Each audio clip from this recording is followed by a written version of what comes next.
मेरी आवाज आ रही है आप लोगों को? Yes ma'am. ओके, सो आप लोगों को पता है यस मैम, आ रही है आपके पास। तो ये आप लोगों ने देख लिया होगा। I have send you the lab manuals of related to, so today we are going to look at the FET. और एफईटी के हवाले से मैं आपको बता दूं कि हमेशा मैं हमेशा कोई डिवाइस स्टार्ट करने से पहले कहती हूँ कि इलेक्ट्रॉनिक्स में हमेशा डिवाइस की सबसे पहले करेक्टरिस्टिक्स को देखते हैं, उसके बाद उस डिवाइस की एप्लीकेशंस की तरफ जाते हैं। और अगर हम एफईटी की बात करें, यानी फील्ड इफेक्ट ट्रांजिस्टर, तो ये हमारे पास बीजीटी के अलावा ट्रांजिस्टर की दूसरी टाइप है। इसकी जो यानी ट्रांजिस्टर की दो टाइप्स हैं, एक बीजेटी एक एफईटी। एफईटी की फर्दर क्लासिफिकेशन बहुत वाइड है, जिसमें जेफेट आता है और मॉसफेट आता है। आज हम सिर्फ जेफेट को पढ़ेंगे, मॉसफेट को हम नेक्स्ट लैब में देखेंगे। Junction field effect transistor, okay, इसके नाम से पता चल रहा है इसको फील्ड मिलेगी, फिर ये ट्रांजिस्टर का इफेक्ट लेगा। फील्ड मतलब वोल्टेज सोर्स। यानी यहाँ से मैं आपको बता दूं कि एफईटी और बीजेटी में जो मेजर डिफरेंस है दैट इज़ कि फील्ड इफेक्ट ट्रांजिस्टर जो है वो वोल्टेज कंट्रोल डिवाइस है और बीजेटी जो है वो करंट कंट्रोल डिवाइस है, right. Okay, one more thing, दूसरी चीज़ इसमें हमारे पास ये है कि एक्सक्यूज मैम, जी आपने अभी डिफरेंस की एक बात की, वो एक बार रिपीट कर सकती हैं आप? जी, मैंने आपको बताया कि हमारे पास जो बीजेटी है वो करंट कंट्रोल डिवाइस है। ये मैंने बोला कि it is a current control device. आप लोगों को लास्ट लैब में मैंने एक बीजेटी की करेक्टरिस्टिक्स करवाई थी, बल्कि आई थिंक लास्ट में जब हमने ट्रांजिस्टर की बीजेटी में, तो हमने तीनों कॉन्फ़िगरेशन देखी थी, common base, common ammeter, common collector. आप लोगों ने असाइनमेंट भी बनाई है। So if I said that BJT is a current control device, कोई मुझे बता सकते हैं किस सेंस में कह रहे हैं? इसकी करेक्टरिस्टिक्स में हम करंट को क्या करते हैं? करंट को कांस्टेंट रखते हैं और नॉट?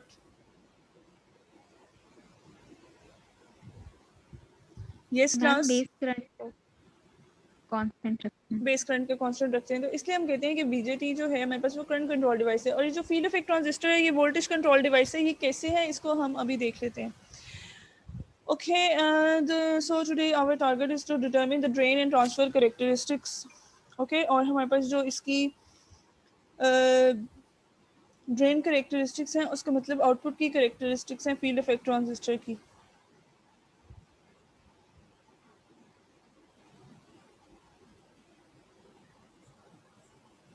ओके, सो एफईटी के भी हमारे पास 3 टर्मिनल्स होते हैं अगर हम एफईटी की बात करें। और इसके जो टर्मिनल्स हैं दैट इज़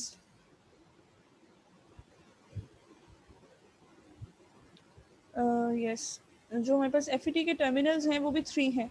और वो हमारे पास जो टर्मिनल्स हैं दे आर जस्ट एज, ये बिल्कुल ऐसे ही हैं जैसे हमारे पास बीजेटी के 3 टर्मिनल्स हैं। मैं अब आपको एनालॉगस के हवाले से बता दूं कि बीजेटी में क्या चीज़ थी, उसको एफईटी में किसके साथ रिलेट करते हैं। और सॉरी, और we will see it clearly कि बीजेटी में हमारे पास, ओके स्टूडेंट्स आप लोग मुझे बता दें बीजेटी के 3 टर्मिनल्स का नाम क्या है? ट्रांजिस्टर में जो 3 टर्मिनल्स होते हैं उनके नेम्स क्या होते हैं? Ayesha, you will not speak. Emitter base collector. Yes good, emitter, base and collector. Base emitter और कलेक्टर मैम। यस बिल्कुल बेस एमिटर कलेक्टर। जी, एमीटर बेस कलेक्टर होते हैं। तो फील्ड इफेक्ट ट्रांजिस्टर में भी हमारे पास जो है वो 3 टर्मिनल्स हैं और उनका नाम क्या है वो ये सामने शो भी हो रहे हैं। और इसी से आपको अंदाज़ा हो जाएगा कि हमने इनको किस तरह सोर्स से ड्रेन गेट। जी क्या नाम है? Ma'am source drain gate. Source, drain और गेट। अच्छा ठीक हो गया, ज़बरदस्त। तो सोर्स को किसके साथ रिलेट कर सकते हैं हम? बीजेटी में किसका एनालॉगस बनाएंगे? मीटर के साथ। ज़बरदस्त हो गया। और अच्छा, और गेट को किसके साथ रिलेट करेंगे? मैम बेस के साथ। ठीक है Usama, roll number 3, now you will not speak. बाकी स्टूडेंट्स को भी पता होना चाहिए, बाकी स्टूडेंट्स भी मुझे बताएंगे। अली बताएगा ड्रेन को किसके साथ रिलेट करते हैं बीजेटी में? Roll number 1।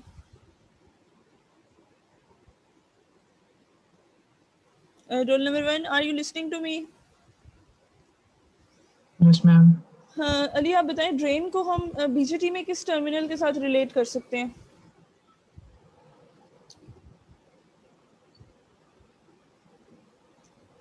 उसामा आप बता दें, एक ही टर्मिनल रह गया ना, कलेक्टर के साथ रिलेट करेंगे तो। collector में जी तो यस मैम कलेक्टर के साथ जी तो इस सेंस में हम कहते हैं कि ये हमारे पास करंट कंट्रोल डिवाइस है या फिर वोल्टेज कंट्रोल डिवाइस है।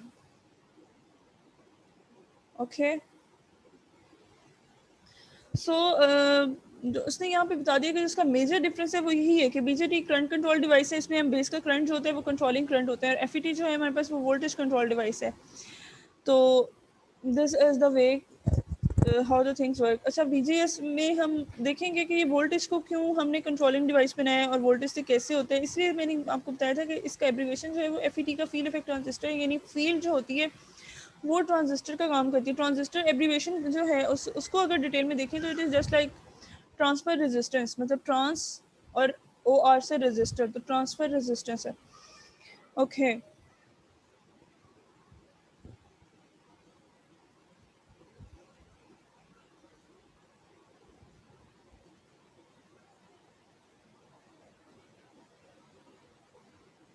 ओके फर्दर हमारे पास बीजेटी में उसकी जो टाइप्स थी वो एनपीएन और पीएनपी थी। तो एफईटी में जो हमारे पास टाइप्स होती हैं वो हमारे पास होती हैं एन चैनल और पी चैनल के नाम से। और इसमें मैंने आपको एक डिफरेंस बता दिया, जो इसका दूसरा डिफरेंस बनता है क्लास वो यही बनता है कि हमारे पास बीजेटी के नाम से पता चल रहा है कि वो बाइपोलर है, यानी उसमें जो करंट फ्लो करेगा वो दोनों कैरियर्स की वजह से होगा, टू कैरियर चार्ज कैरियर, यानी मेजॉरिटी और माइनॉरिटी इसमें दोनों इन्वॉल्व होते हैं। लेकिन एफईटी जो है ये हमारे पास एक यूनिपोलर डिवाइस है, इसमें जो करंट फ्लो करता है ये एक वजह से फ्लो करता है, यानी अगर एन चैनल होगा तो इलेक्ट्रॉन्स की वजह से फ्लो करेगा, और अगर पी चैनल है तो ये होल्स की वजह से फ्लो करेगा। ये मैंने आपको दो डिफरेंस बता दिए हैं अब। ओके कौन कौन से बताए हैं? वेरी बैड, ये देखें एन चैनल और पी चैनल बताए हैं। चैनल की मदद से इलेक्ट्रॉन फ्लो मैं करेंगे और पी बीजेटी और चैनल की वजह से एफईटी के होल। डिफरेंस की बात कर रही हूँ। देख रहे हैं स्टूडेंट्स ये किस तरह से एफर्ट कर रहे हैं, दो साइंटिस्ट हैं, 1955 की पिक्चर है, ऐसे करते हैं लैब, सब कुछ जाके इन्वेस्टिगेशन होती है। आयशा मैंने क्या डिफरेंस बताए हैं बीजेटी और एफईटी के? मैम जो हमारे पास बीजेटी होता है वो करंट कंट्रोल डिवाइस है और एफईटी हमारे पास वोल्टेज कंट्रोल डिवाइस है। गुड, एंड व्हाट और अबाउट द बीजेटी सेकंड? में हमारे पास जो टर्मिनल्स होते हैं उसमें जो हमारे पास जंक्शंस होते हैं वो एनपीएन और पीएनपी होते हैं, और जो एफईटी में होते हैं वो हमारे पास एन चैनल और पी चैनल होता है। बीजेटी में जो हमारे पास करंट फ्लो करता है वो होल्स और इलेक्ट्रॉन्स दोनों की वजह से होता क्योंकि है, वो और जो बाइपोलर एफईटी है। होता है उसमें गुड, एफईटी को जी। कहेंगे कि वो यूनिपोलर। और एफईटी में हमारे पास अगर एन चैनल है तो इलेक्ट्रॉन्स की वजह से, पी चैनल है तो होल्स की वजह से। Yes good. अच्छा यहाँ पे इसने बता दिया है क्लास। आयशा के रोल नंबर 6 के बताने के बाद तो आपको समझ आ जानी चाहिए। यस मैम आ गई समझ ठीक है। अच्छा जेएफटी के उसने कहा 3 टर्मिनल्स होते हैं, एक टर्मिनल जो है वो कंट्रोल कर रहा होता है करंट को दोनों तरफ ना, मतलब दोनों साइड्स पे। ओके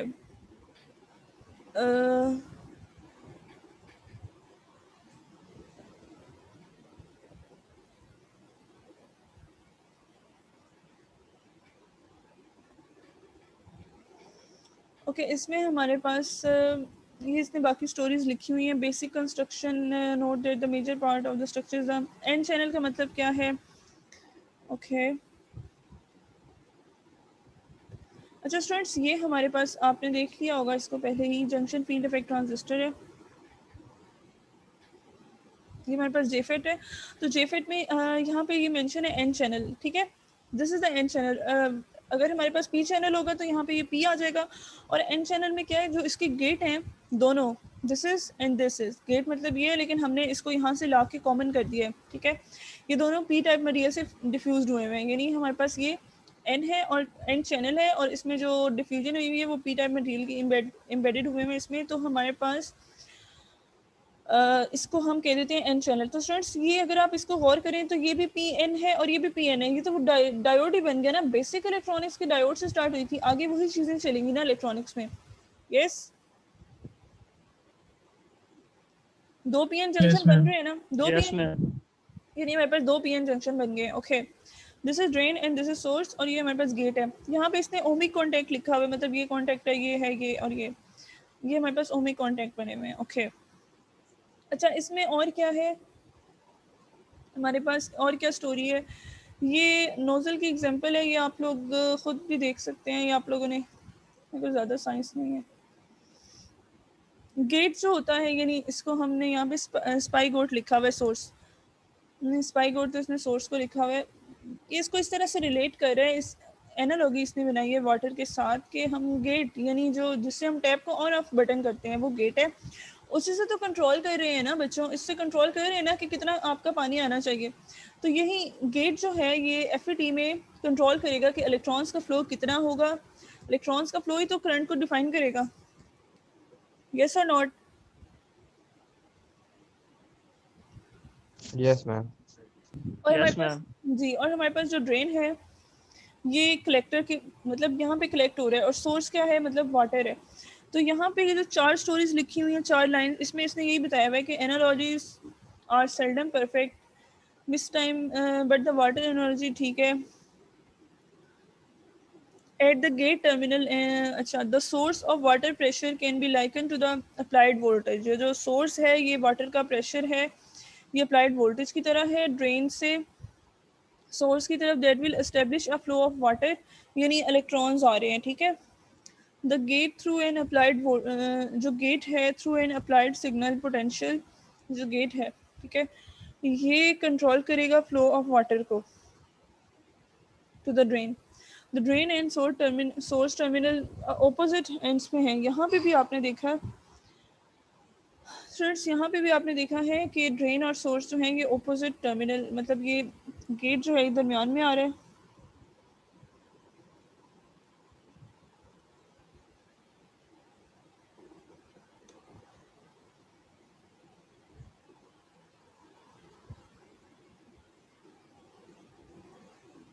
ठीक है, ये ड्रेन है और ये सोर्स है, मतलब ये सोर्स इसमें ऊपर है, ड्रेन है। लेकिन असल में होता क्या है, अगर हम इसके इलेक्ट्रॉन्स का फ्लो देख लें, उससे हम इसको मजीद, क्लास आपको इस वाटर एनोलॉजी की समझ आई है? नो मैम, इसकी नहीं समझ आई। अच्छा, वेरी बैड, कोई बात नहीं, दोबारा देख लेते हैं। देखिए, ये जो पानी है ना, ये आप समझे इलेक्ट्रॉन का फ्लो है, ठीक है। इसको, ये कहाँ से आ रहे हैं, ये सोर्स की तरफ से आ रहे हैं।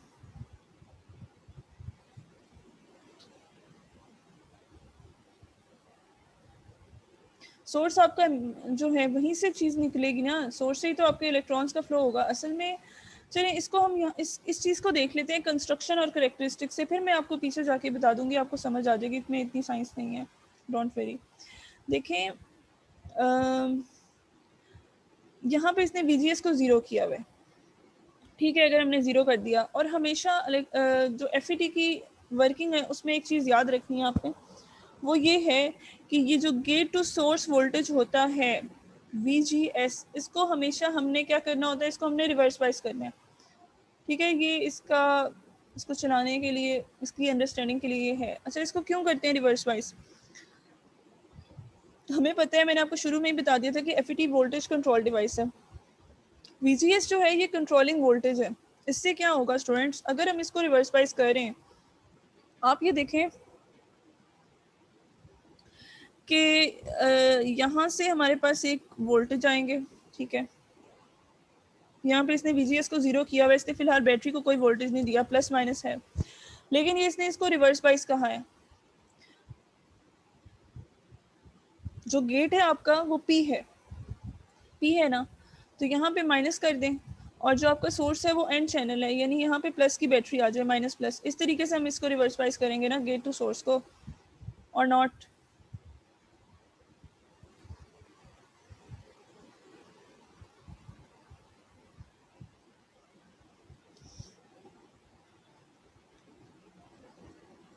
ये देखें, ये गेट टू सोर्स इस वक्त फॉरवर्ड बाइस हुआ हुआ है या रिवर्स बाइस हुआ हुआ है?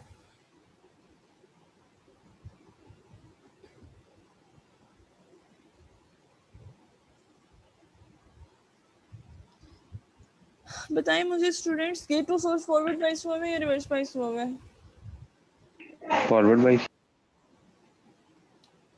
क्या आप ये देखें ना, ये गेट आपका पी टाइप है, ये पी है, और सोर्स तो आपका एन चैनल है, तो ये सोर्स यहाँ से आ रहा है, एन जो है ये बैटरी के पॉजिटिव से है, और ये जो पी है ये वाला, और ये जो पी है ये वाला, ये यहाँ आके बैटरी के नेगेटिव से है। तो वीजीएस आपका फॉरवर्ड है या रिवर्स है? रिवर्स है। रिवर्स बाइस है। ट्रांजिस्टर में हमेशा हम वीजीएस को रिवर्स बाइस करते हैं।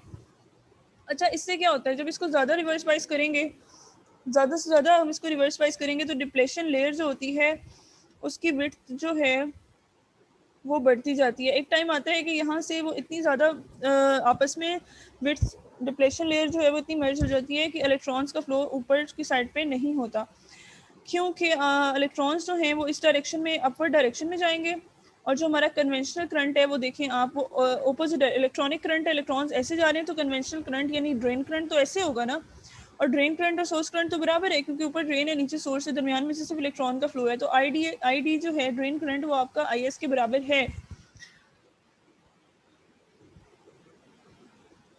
ये देखें, ये पिंच ऑफ हो गया यहाँ पे, हम कह रहे हैं, मतलब दिस इज द पॉइंट। अच्छा, ये तो ये देखें,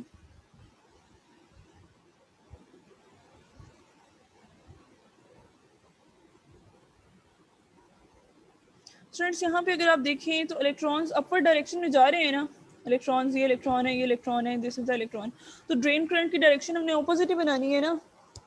इलेक्ट्रॉन सोर्स से ड्रेन की तरफ जा रहे हैं, तो ड्रेन करंट और सोर्स करंट की डायरेक्शन तो कन्वेंशनल करंट जो होते हैं वो इलेक्ट्रॉनिक करंट से ऑपोजिट होते हैं या नहीं? Yes ma'am. यस और नॉट? यस मैम, ऑपोजिट होता है। ओके। अच्छा, इसमें हमने VGS जो है ये तो हमारा कंट्रोलिंग वोल्टेज है, लेकिन डेफिनेटली जैसे हमने बीजेटी में भी दो बैटरीज लगाई थी, एक बेस की तरफ होती थी, एक कलेक्टर की तरफ होती थी। क्यों? क्योंकि हमारी बाइसिंग जो है, ट्रांजिस्टर के 3 टर्मिनल्स है, ड्रेन साइड को भी तो हमने वोल्टेज देने हैं ना, देने हैं या नहीं? तो यहाँ पे इसने इसको VDD कहा है, एक्चुअल में ये VDS होता है। क्यों? क्योंकि ड्रेन और सोर्स, ये पॉजिटिव जो है ये हमने इस साइड पे लगाया, नेगेटिव को हमने इस साइड पे लगाया। ओके, तो VDD एक्चुअल में VDS है, क्योंकि ड्रेन और सोर्स को आप इक्वल ले सकते हैं, क्योंकि ड्रेन इस साइड पे, एक टर्मिनल यहाँ पे आपने लगाया, आपने इसको नाम तो VDD का दिया, लेकिन एक्चुअल में वो VDS होगा। ओके, या फिर हम उसको जब मेजर करेंगे ना ड्रेन और सोर्स के पॉइंट पे रख के, तो उसकी वैल्यू जो है वो डिफरेंट होगी। ये देखें, JFET in the VGS is equal to 0, और VDS को हमने 0 वोल्ट से ज़्यादा रखा है। अच्छा, अब होता क्या है ट्रांजिस्टर की, अगर हम करेक्टरिस्टिक्स की तरफ आ जाएं, करेक्टरिस्टिक्स का ग्राफ निकाल लें, जो आउटपुट, इसको आउटपुट की करेक्टरिस्टिक्स भी कहते हैं, और इसको ड्रेन की करेक्टरिस्टिक्स का नाम भी दिया जाता है।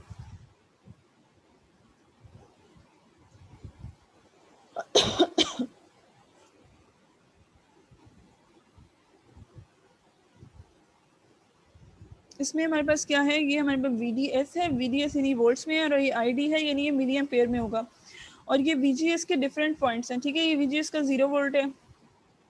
शुरू में क्या होता है, VGS को तो हमने 0 वोल्ट कर दिया, यानी हमने गेट टू सोर्स वोल्टेज को 0 वोल्ट पे रखा है। अब हमने क्या करना है, अब हमने ये करना है कि हमने ड्रेन टू सोर्स वोल्टेज यानी VDD को हमने बढ़ाना है। शुरू में तो हमारा जो है वो करंट फ्लो कर रहा है, ठीक है, करंट हमारा फ्लो करेगा शुरू में, और इस रीजन में हम अगर इसको देखें तो मतलब ड्रेन के वोल्टेज अगर हम VDD को बढ़ा रहे हैं, यहाँ पे जो VDS है ये इसने इसको पिंच ऑफ लिखा है। शुरू में जब हमने इसको बढ़ाया ड्रेन के वोल्टेज को, तो हमारा जो है वो करंट बढ़ा। इस रीजन को हमने नाम दे दिया कि इसमें ID जो है वो डायरेक्टली प्रोपोर्शनल है VDS के, क्योंकि क्या हो रहा है स्टूडेंट्स, वोल्टेज को बढ़ाने से जैसे जैसे हम VDS को बढ़ा रहे हैं करंट भी बढ़ रहा है ना, तो इसको हमने ओमिक रीजन कह देना है, और हमने कहना है कि ये ओहम्स लॉ है, ये ओहम्स लॉ को फॉलो करता है। ठीक है,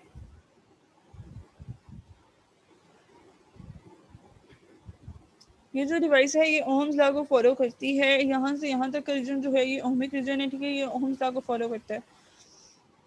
आप इसको यहाँ से भी रिलेट कर सकते हैं इस फिगर से। अगर आप इसको देखें कि हमने VGS को तो 0 रखा हुआ है, VDD को हम बढ़ा रहे हैं, तो शुरू में इलेक्ट्रॉन फ्लो कर रहे हैं और हमने ID और IS को लिखा है, यानी ये वो रीजन है जिसमें हमारा ओहम्स लॉ अबे हो रहा है इस फिगर के लिहाज से। VDS 0 से ज़्यादा है। अच्छा, फिर क्या हुआ, हमने ड्रेन टू सोर्स वोल्टेज को मज़ीद इंक्रीज़ किया, ठीक है। अभी पिन VGS 0 ही है और VDS को हम बढ़ा रहे हैं, तो क्या होता है कि हमारा जो डिप्लेशन लेयर है वो आपस में PN जो है वो टच करे, क्योंकि हमने ड्रेन टू सोर्स को बढ़ाया, यहाँ पे जो बैटरी लगी हुई है, जब ये आपस में टच करेंगे तो अब हमारा जो करंट है वो सेचुरेशन लेवल पे चला जाएगा, मतलब इट विल नॉट इंक्रीज, ये कांस्टेंट होना शुरू हो गया है। इस रीजन को हमने सेचुरेशन रीजन का नाम दे दिया। आप लोगों ने याद रखने, बीजेटी से इसको रिलेट नहीं करना। बीजेटी में स्टार्ट वाले रीजन को हमने सिचुएशन कहा था कि अभी हमारा बढ़ रहा है, उसके बाद जो दरमियान का रीजन था जिसमें कांस्टेंट हुआ था उसको हमने एक्टिव रीजन का नाम दिया था, ठीक है। तो इस रीजन में हमारे पास क्या होता है, जब हम स्पेसिफिकली इस रीजन में आते हैं, सॉरी,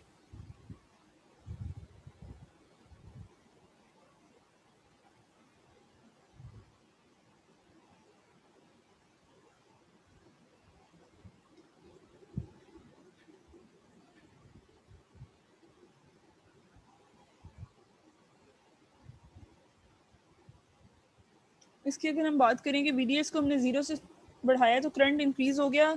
ओहम्स लॉ मैंने आपको बता दिया कि वो रीजन जिसमें था कि plot ID versus VDS will appear in figure, उसमें ID VDS को बढ़ाने से ID बढ़ रहा है। Relative straightness of the plot reveals that for the region of the low values of VDS, the resistance is essentially constant. Resistance अब constant होगी as VDS increases and approaches the level pinch of आया, तो depletion region हमारा बढ़ गया, noticeable reduction आ गई, channel का width कम हो गई, ठीक है। Reduce path of the conduction causes the resistance to increase and curve in the path to occur. The more horizontal the curve, इसका मतलब है resistance ज़्यादा है, suggesting that the resistance is approaching infinite ohms in the horizontal region. अगर हम VDS को मज़ीद increase करेंगे to a level where it appears that the two depletion region touch कर रहे हैं, तो इस कंडीशन को हम पिंच ऑफ कहेंगे। उसको हमने पिंच ऑफ कह दिया। एक्चुअल में क्या होता है, the term pinch off whatever ID is pinch off and drop off to 0 ampere as shown in figure. However this is hardly the case. ID maintains हो गया सैचुरेशन लेवल और हमने इसको IDSS का नाम दे देना है, ठीक है। तो स्मॉल चैनल असल में होता है कि थोड़ा सा चैनल एग्जिस्ट कर रहा होता है प्रैक्टिकल में, ठीक है। तो इस वजह से ID जो है वो उसका कोई ना कोई सैचुरेशन लेवल आता रहता है।